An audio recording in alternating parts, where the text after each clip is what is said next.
Allez, ne vous approchez pas. Il y a des photos et on va se faire allumer par l'opposition. Ah oui, tu vas postuler là-bas. Comment veut chacun peut les donner, non? Moi je vais les donner alors.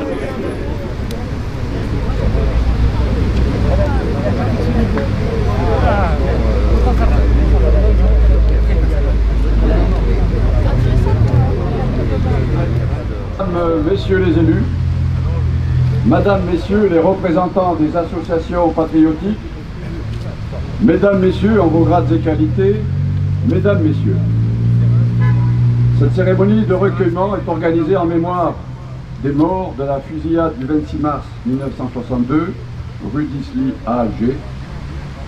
C'est avec émotion et fidélité que Fréjus rend hommage aux enfants, aux femmes et aux hommes victimes de cette tragédie. La chronologie sera la suivante. Arrivée des autorités. Discours de M. Jean-Paul Célès, délégué PACA, du Rassemblement des Français d'Algérie, du Var et leurs amis. Discours de M. David Rachel, maire de Fréjus.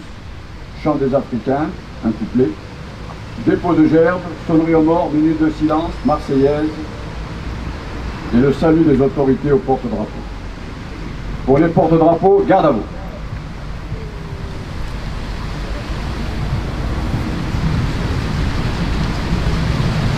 Arrivée des autorités.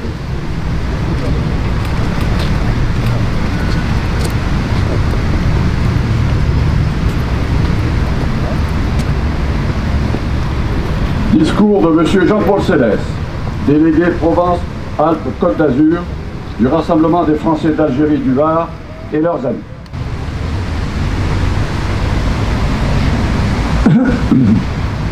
Monsieur le maire de Fréjus, Monsieur le maire de Saint-Raphaël, représenté par Jean-François de Bézieux, Mesdames et Messieurs les élus, Mesdames et Messieurs les présidents d'associations de rapatriés, d'harkis, d'anciens combattants, chers amis, compatriotes, merci à vous tous pour votre présence. Merci à la ville de Fréjus et à son maire David Rachlin de nous apporter, comme chaque année, leur fidèle soutien pour cette commémoration du 26 mars 62. Je voudrais tout d'abord vous faire part du plaisir de vous retrouver après l'annulation de la cérémonie de 2020 à cause du Covid-19. Ayant eu à la même époque un gros problème de santé, je vous remercie du fond du cœur de vos appels téléphoniques auxquels je n'ai pu répondre totalement car trop affaibli. Comme vous avez pu le constater, les médias se focalisent depuis quelques semaines sur le rapport du pseudo-historien Stoa, les déclarations du président Macron et de son valet Darmanin. Avant d'aborder le 26 mars 62, permettez-moi ces quelques réflexions personnelles qui seront, j'en suis persuadé, développées avec plus de commentaires et brio par le maire de Fréjus. Les mots repentance, excuse, appropriation des terres en 1830, torture, crime contre l'humanité, et j'en passe, sont sur toutes les bouches de ces personnes qui apparemment ne connaissent pas l'histoire de l'Algérie, étant donné par ailleurs qu'elle n'a jamais été objectivement enseignée à l'école. Il serait trop long de répondre point par point à ces affirmations qui sont ressenties comme des insultes par tous ceux qui ont contribué au développement d'un pays initialement appelé Maghreb, partant de la Libye au Maroc et occupé pendant des siècles par différentes peuplades, phéniciens, berbères, romains, byzantins, tous christianisés au IIe siècle, avant Jésus-Christ, avant que les Arabes et enfin les Turcs, l'esclavage, en prennent possession. La France a conquis un pays ne comptant que 100 000 hectares cultivés en 1830. Ceci dépasse 13 millions en 1962. Alors non, Monsieur le Président et consorts, il n'y a pas eu de crime contre l'humanité. Bien au contraire, la France a aboli l'esclavage. Elle a fait d'un pays dénudé un véritable Eldorado. Halte aux caricatures repentantes et aux falsificateurs de l'histoire. Si réconciliation souhaitée, il faudra vous y prendre autrement, Monsieur Macron. Ayons une profonde pensée pour nos aïeux et pour tous les milliers de morts militaires, civils et harkis. Aujourd'hui, nous sommes rassemblés pour honorer les 82 morts et 200 blessés victimes d'une terrible fusillade rue d'Izy à Alger le 26 mars 62 lors d'une manifestation pacifique qu'on appellerait aujourd'hui marche blanche. Il est bon de rappeler quel était le but de celle-ci. Depuis le 23 mars et jusqu'au 6 avril 62, le quartier populaire de Bab el-Oued était encerclé et ses habitants victimes d'un blocus après plusieurs fusillades entre gardes mobiles et commandos Delta et Alpha de l'armée secrète qui avaient fait plusieurs morts des deux côtés. Les patrouilles françaises étaient désormais interdites à Bab el-Oued. L'autorité militaire, avec à sa tête les généraux Aéré et Capadano, déclenchait une opération massive contre les commandos. Bab el-Oued fut investi par des blindés qui tiraient sur les façades des immeubles. Des avions T-6 mitraillèrent les terrasses. 2 escorteurs d'escadre, le Surcouf et le Maillet Brézé, mouillèrent en vue dans la rade d'Alger avec leurs pièces d'artillerie de 127 mm. Le faubourg fut soumis à un couvre-feu permanent et les habitants avaient 1 heure seulement pour s'approvisionner. Le quartier fut soumis au peigne fin, 3309 hommes arrêtés, 7418 appartements furent visités.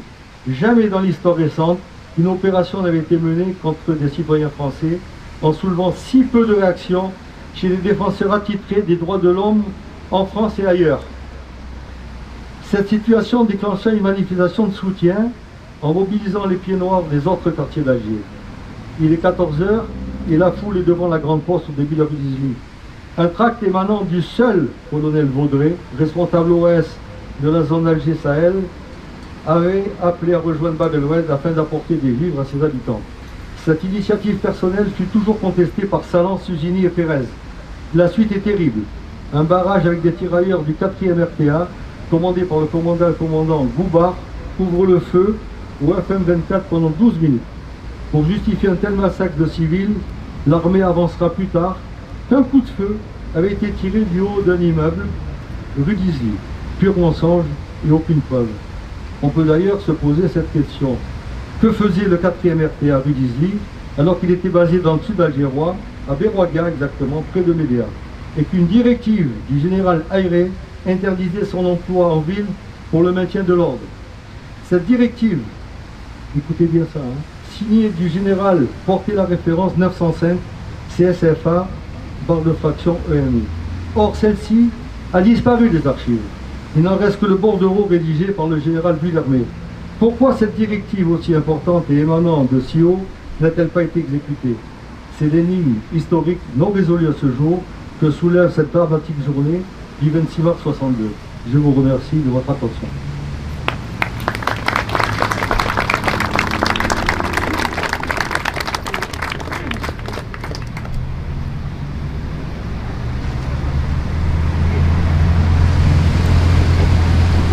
Merci à M. Jean-Paul Céleste, qui est président du Rassemblement des Français d'Algérie du Var et leurs amis. Discours de M. David Rachmin, maire de Fréjus.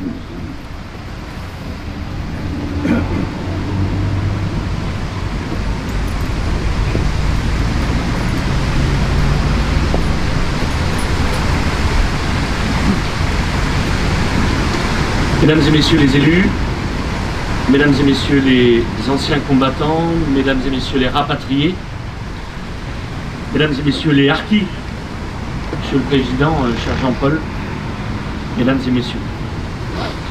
On a souvent dit et écrit à propos de la guerre d'Algérie qu'elle était une guerre ne voulant pas dire son nom.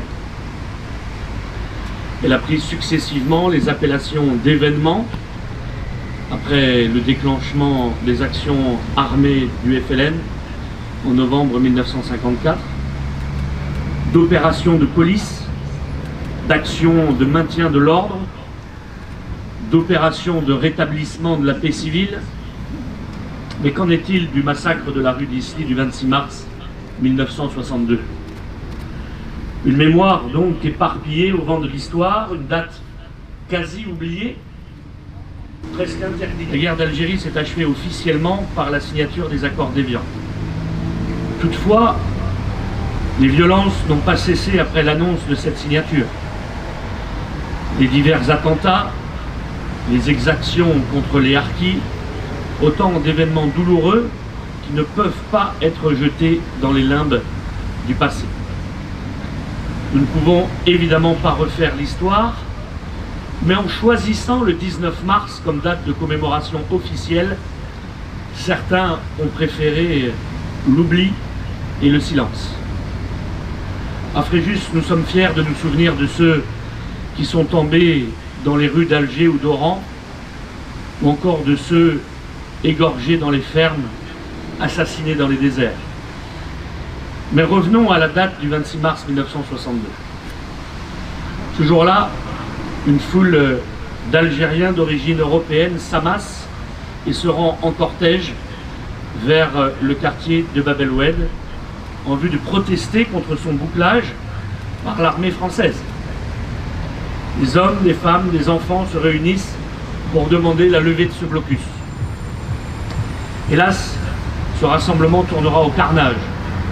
Des cris se perdent dans l'effroi.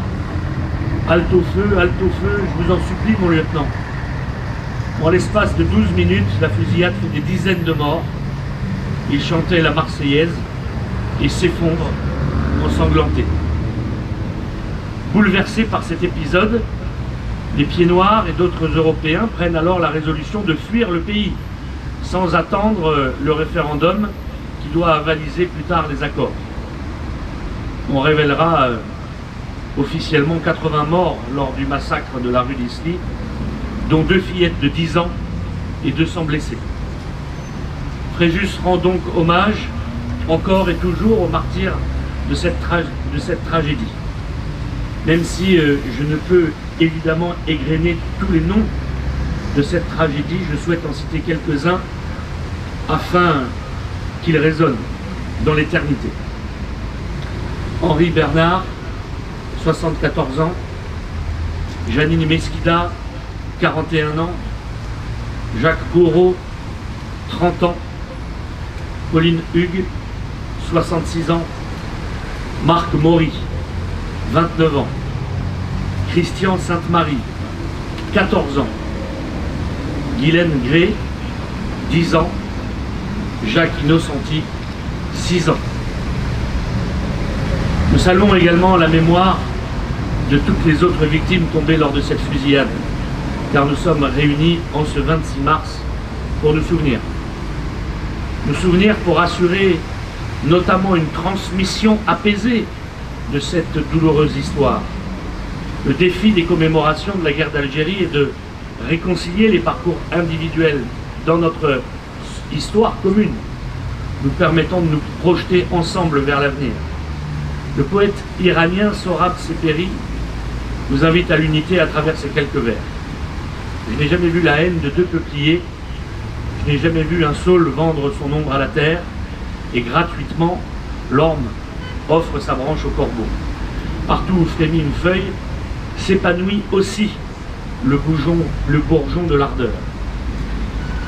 Les innocents de l'Algérie française, ce sont ces bourgeons qui feront éclore la vérité sur ces massacres. Nous inclinons devant leurs tombeaux et devant leurs mémoires qui sont éternelles. Souvenons-nous donc avec émotion et avec dignité, souvenons-nous dans l'honneur des drapeaux et dans les chants de guerre des noms des femmes, des enfants et des hommes de l'Algérie française. Souvenons-nous qu'il y a maintenant 59 ans, des familles ont dû faire le choix de leur vie, la valise ou les cercueils, rester et mourir ou partir pour survivre. Que vive le souvenir de la France en Algérie, que vivent les Français d'Algérie, que vivent les harkis, que vive Fréjus et que vive la France.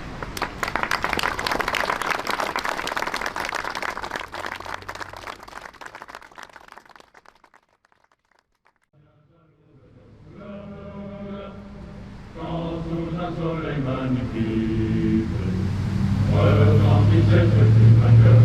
En avant, en avant, en avant. Nous les Africains qui revenons de loin, venant des colonies qui faisaient la patrie, nous avons profité par nos connus, et nous avons au cœur une invincible ardeur, car nous voulons porter haut et fier le beau drapeau de notre France entière. Et si quelqu'un venait à y toucher, nous serions là pour mourir à ses pieds, à des tambours, à nos amours, pour le pays, pour la patrie, courir au loin, et plus africains.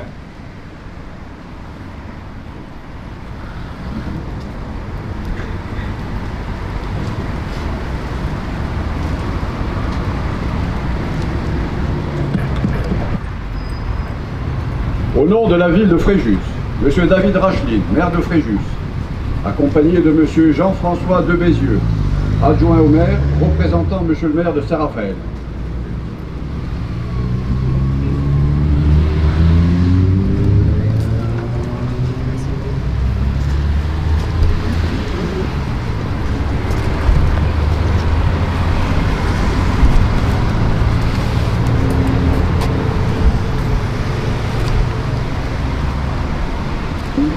L'amicale Santa Cruz d'Oran, M.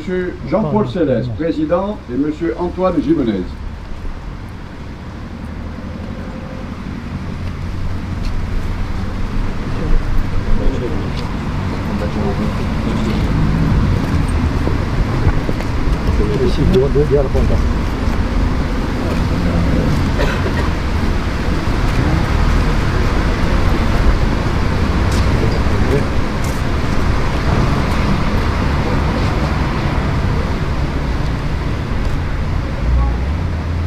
Président.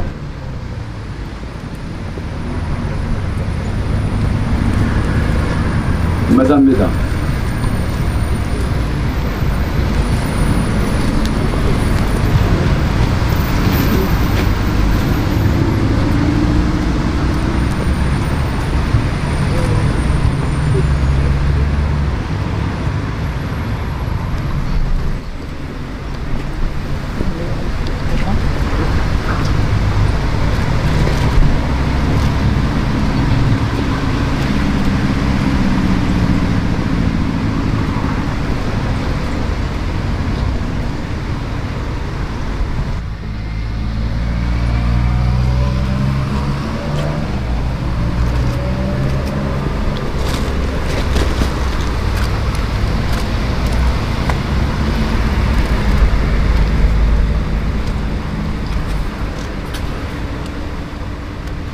Alain Aracil et le colonel Bernard Gonzalez.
Et nous gardons nos cœurs inavincibles ardeur nous voulons porter haut et fier le beau drapeau de notre France entière.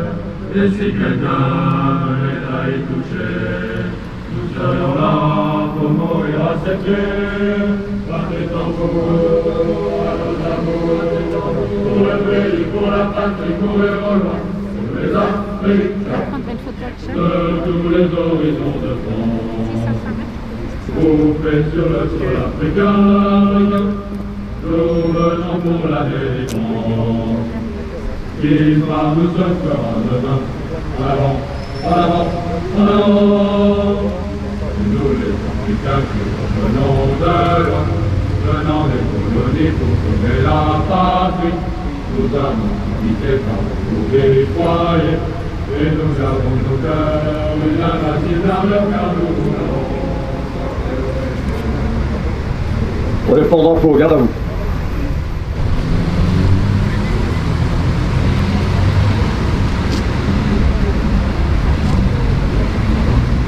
Pour les porte drapeaux, repos.